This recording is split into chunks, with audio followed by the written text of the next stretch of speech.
एक प्यारे से गांव तारा नगर में किरण और जगन नाम के दो पति पत्नी रहते थे। जगन एक नंबर का बेवड़ा व्यक्ति था, हर वक्त नशा किया करता था, जिससे किरण बहुत ज्यादा परेशान थी।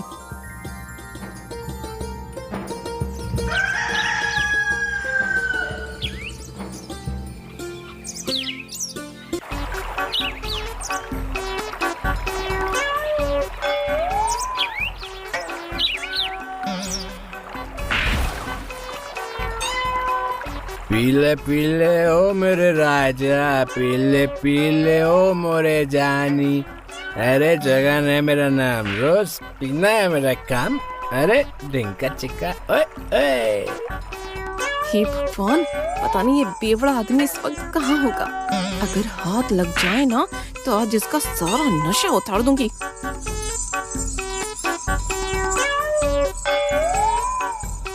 ए जी, आप यहाँ क्या कर रहे हैं?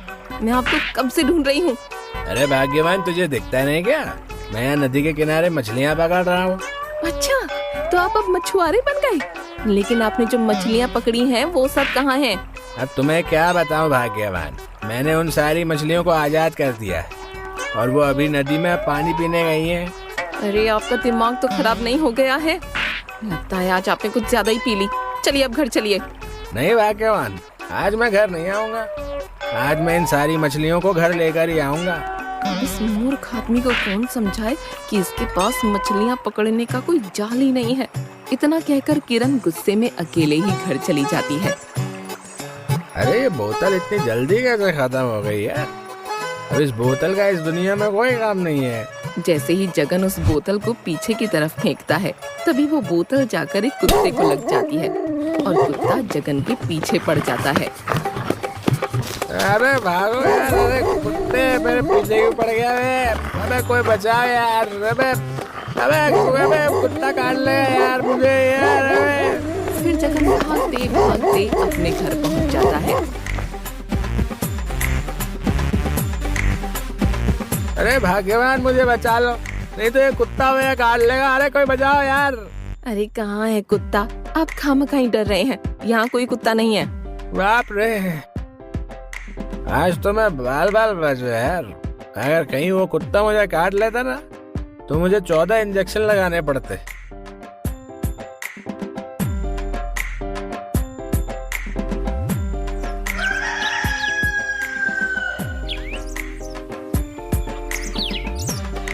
ए जी उठिए, देखिए तो सूरज सर पर चढ़ाया है और आप है कि उठने का नाम ही नहीं ले रहे हैं।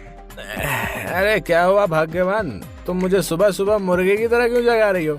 चलो अब जाओ यहाँ से और मुझे सोने दो।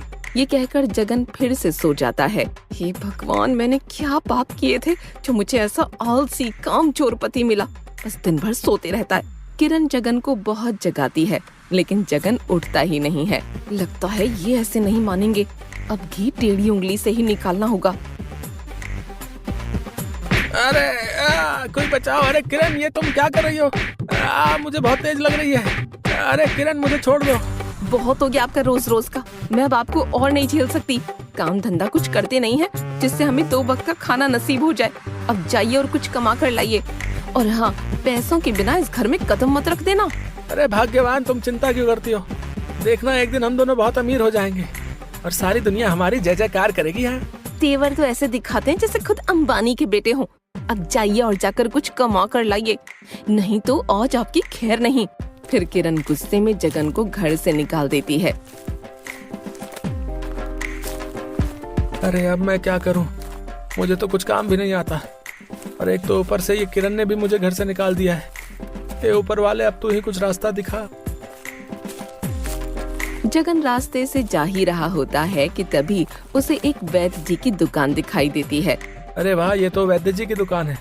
यहाँ कुछ काम मांग कर देखता हूँ, हो सकता है वैद्य जी मुझे कुछ काम दे दें।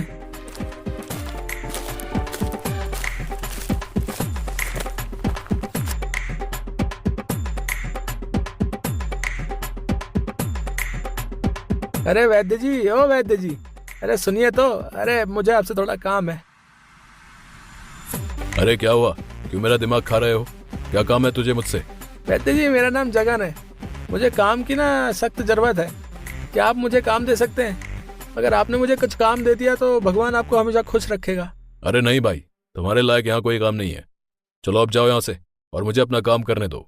फिर जगन वैद्य जी के पैरों में गिर जाता है और उनसे गिड़गिड़ा कर कहने लगता है, वैद्य जी मुझे कुछ काम दे दीजिए, नहीं तो मेरी पत्नी मुझे घर में घुसने नहीं देगी। प्लीज वैद्य जी मुझे कुछ काम दे दीजिए। अरे अरे, मेरे पैरों पर से उठो। हे भगवान, क्या मुसीबत गले पड़ गई। अगर इसको काम नहीं दिया तो ये आज यहाँ से जाने वाला नहीं है। वैद्य जी आज आपने मुझे कुछ काम नहीं दिया तो मैं आज आपके पैरों को छोड़ूंगा नहीं और यहीं बैठा रहूंगा।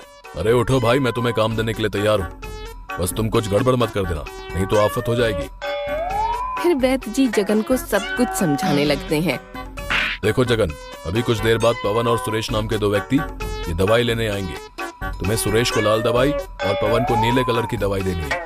और हाँ, याद रखना कुछ गड़बड़ नहीं होनी चाहिए, नहीं तो तुम्हें काम से निकाल दूंगा। अरे वैद्य जी आप चिंता मत कीजिए, कोई गड़बड़ नहीं होगी।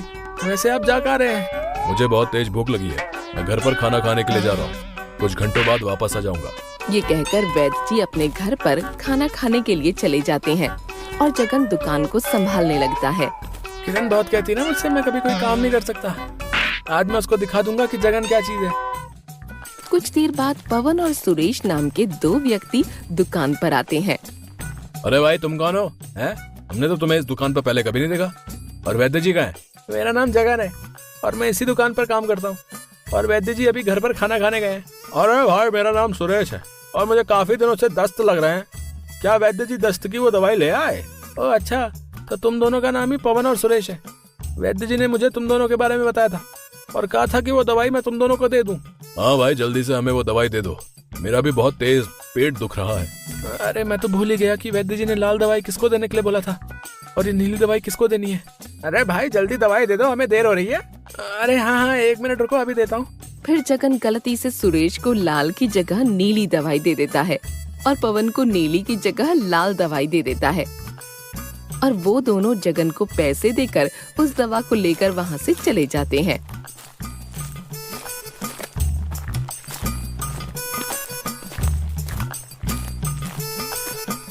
अरे ओ जगन, क्या सुरेश और पवन यहाँ दवाई लेने आए थे? हाँ वैद्य जी, मैंने उनको वो दवाई दे भी दी। ये लीजिए उन दवाइयों के पैसे। अरे वाह, मुझे ऐसा लगता है कि तू जल्द ही मेरी तरह एक सच्चा और अच्छा वैद्य बन जाएगा। हाँ वैद्य जी, आप देखना मैं जल्दी ही सारा काम सीख लूंगा।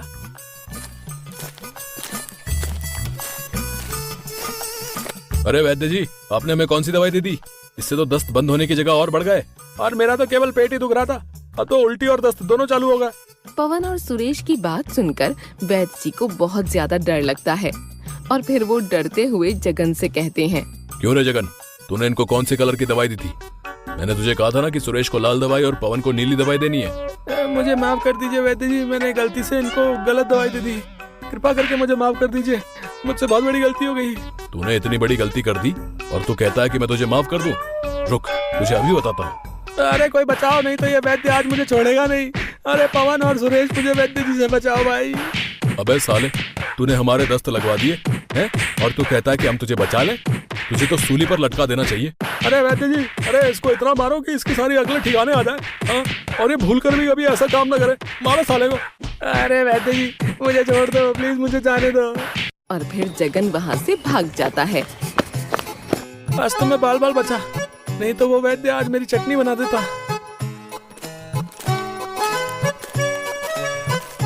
अरे भाई जरा हटना, मुझे इस पेड़ पर चढ़ना है। अरे भाई, पेड़ पर तो मैं तुम्हें चढ़ जाने दूंगा, लेकिन तुम पेड़ पर चढ़कर करोगे क्या? अरे तुम्हें इस पेड़ पर लगा इतना बड़ा मधुमक्खी का छत्ता नहीं दिख रहा है क्या? बस मुझे इसी छत्ते को तोड़ना है। तो तुम इस छत्ते का अचार डालोगे क्या? अगर तुम्हें कहीं मधुमक्खियों ने काट लिया तो तुम्हें मोटू राम बना देंगे काट काट के। अरे नहीं भाई, इस छत्ते में मधुमक्खियां नहीं है। मैंने कल ही सारी मधुमक्खियों को भगा दिया था और आज मैं इसका शहद लेने आया हूँ। अच्छा भाई, ये बताओ कि तुम इस शहद का करोगे क्या? इस शहद को मैं बाजार में बेचूंगा, जिससे मुझे बहुत ही अच्छे पैसे मिलेंगे और मेरे घर का खर्च आराम से चल जाएगा। अरे वाह, ये तो एकदम लल्लन टॉप आइडिया है। अब से मैं भी मधुमक्खी के छत्ते में हाथ डालकर बहुत सारा शहद निकालकर उसे बाजार में बेच दूंगा। फिर जगन एक ऐसे पेड़ को ढूंढने लगता है जिस पर मधुमक्खी का छत्ता लगा हो और कुछ देर बाद उसे एक पेड़ दिखाई देता है। अरे वाह, इस पेड़ पर कितना बड़ा मधुमक्खी का छत्ता लगा है। अगर मैंने इस छत्ते में से शहद निकाल दिया ना तो मेरी भी अच्छी कमाई हो जाएगी। जैसे ही जगन छत्ते को तोड़ने के लिए उस पेड़ पर चढ़ता है, तभी उसके पास बहुत सारी मधुमक्खियाँ आ जाती हैं। अरे बाप रे, अरे ये मधुमक्खियाँ कहाँ से आ गई? अरे कोई मुझे इन मधुमक्खियों से बचाओ। अरे हाय राम, अरे मेरी तो कमर ही टूट गई। काट लिया। अरे मम्मी रे, अरे पापा रे, अरे मामा रे, अरे फूफा रे, अरे कोई तो बचाओ रे। जगन को कई सारी मधुमक्खियाँ काट लेती हैं और जगन भागते भागते अपने घर पहुंच जाता है। अरे किरण, जल्दी से दरवाजा और खिड़की बंद करो, नहीं तो आज कयामत आ जाएगी। अरे क्या हुआ जी, आप इतने घबराए हुए क्यों हैं? और आप मुझे दरवाजे और खिड़कियाँ बंद करने के लिए क्यों कह रहे हैं? अरे पहले बंद तो करो, मैं तुम्हें सब बताता हूँ।